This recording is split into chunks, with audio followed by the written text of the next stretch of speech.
Hello friends and fam, enlightened beings, Hardcore Yogi here.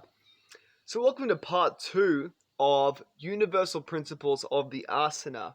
And once again, asana just means posture in Sanskrit. So the first part we looked at anatomical, logical principles for how to do asanas better. Now we're going to look at some more psychedelic, holistic techniques for doing the asanas better. Okay, so the first one is the elements. So we can use the 5 elements and we can aim to embody the 5 elements in each posture. So I guess I'll just give my own little description of the qualities of the elements which can then be used in our physical postures. So first we have fire, which to me it means a sense of effort, athleticism, showing off, strength and power. That's what I would consider fire to be. It's also a more masculine type of principle. Then we have water, which is a real effortlessness, ease, flowing, graceful, subtle. So that is the water element in the postures. Then we have the air element. Air is that which moves things. So it would be to be very mobile, fast moving, ethereal, weightless. And then the earth element is that which binds things. It's bringing more stability, structure, solidity. And then the 5th one and final one would be a space or ether. So that would just refer to pure consciousness. It would refer to the mental aspect of being aware of what your body is doing in space and time. It's also that sense of vision, that sense of inner guidance.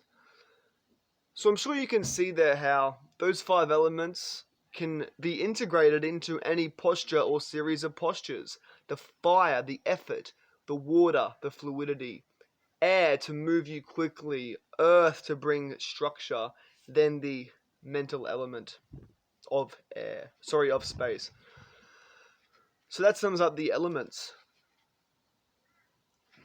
Okay, next we have spirals. I like this one. So a more sort of Western or material view of movement or of anatomy is that of our body is a series of right angles and pulleys and fulcrums. So imagine a bicep curl, the muscle is pulling the bone on a right angle. It's a pulley, it's a fulcrum. And our body is a whole series of those. But in yoga and in other movement crafts, we view the body a bit different. We view it as a series of interconnected spirals. Just pop and lock it on camera. Interconnected spirals. And this relates to the idea of kinetic chains. And in fact, kinetic chains is also a Western idea. So, a kinetic chain is the idea that when one of your joints moves, it affects and creates movement along a series of other joints. And in fact, it creates rotation throughout the body. So let's sum this up with the example of, say, a martial arts strike. You may strike with your left hand, but it's not just the shoulder joint which moves. Many other joints are moving. Your feet are moving, your legs are moving, your hips are rotating, the hips are rotating, the shoulders are rotating. Many different parts of the body are rotating. And they are essentially rotating around your center axis or your center of gravity. So, in all movements, there is that spiraling dynamic. Different joints are moving around the center axis. So that's what you should consider with the principle of spirals. Consider how when you are rotating any small part of your body, it's causing other parts to rotate. And it's very useful to think of this in yoga because there's many ways in which the body rotates in yoga. One key one that you see in yoga a lot is external rotation versus internal rotation. So some postures have external rotation of the legs, which means the legs rotate outwards. So we can look at the example of, say, extended side angle. The legs are indeed rotating outwards here. So that's sort of neutral. Okay, that's neutral. But the legs are rotating more outwards for Warrior 2. Then for extended side angle, it's external rotation. The opposite of that is internal rotation, where the legs rotate inwards. So you can look at revolved side angle. Here the legs are rotating inwards toward the center axis. Another example is downward facing dog. So in downward facing dog we get some spirals going. Let's see how we go with this. In downward facing dog, you want to rotate the palms externally, so away from the center line. And when you do this, it tends to help the lower spine to sink deeper towards the mat. The upper spine to sink deeper towards the mat. You also want to slightly rotate the legs externally here.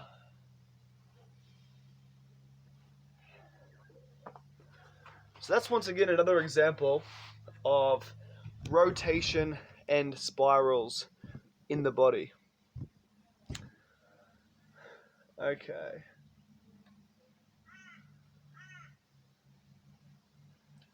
The next esoteric one, I put masculine and feminine. It relates to the elements, but it's a slightly different framing. So, in movement, the masculine principle is, it is a sense of effort, also a sense of tension, and also right angles.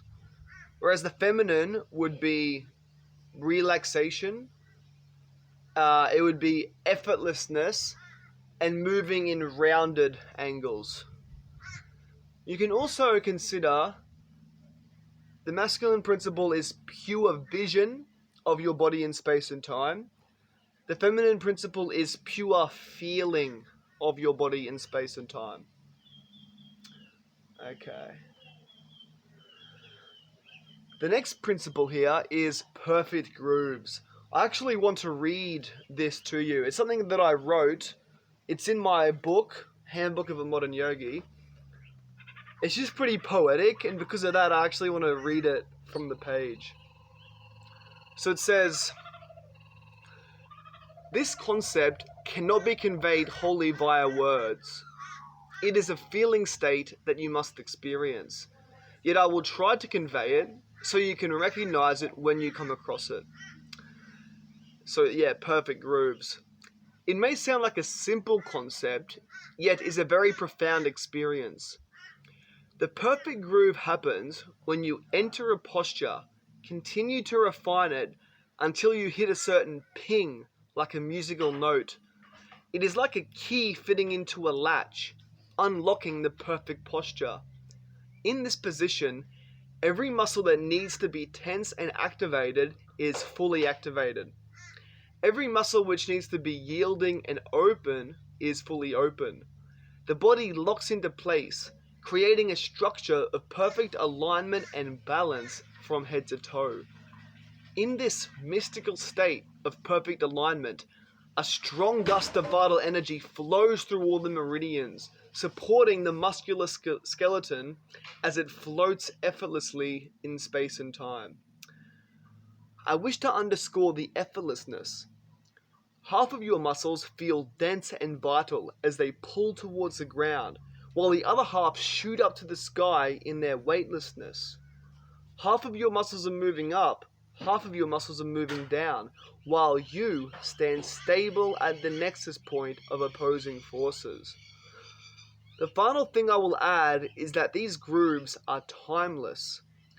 It feels like what you are doing has been done by many a great yogi throughout history. In that perfect posture, energy flow, and meditative alertness, you dissolve your personal ego and embody the spirit of yoga. Each posture is like an expression of an ancient archetype, that of the yogi.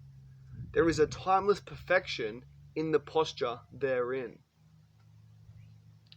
Okay, there may have been one more principle here in the psychedelic section.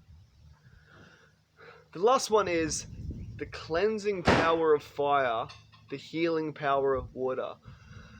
So once again, we sort of touched on this in the elements, we touched on this in masculine and feminine, but it's another good framing to have, okay? Cleansing power of fire, healing power of water.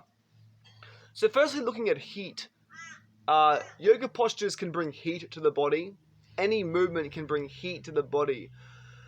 And there's a lot of health benefits to this heat.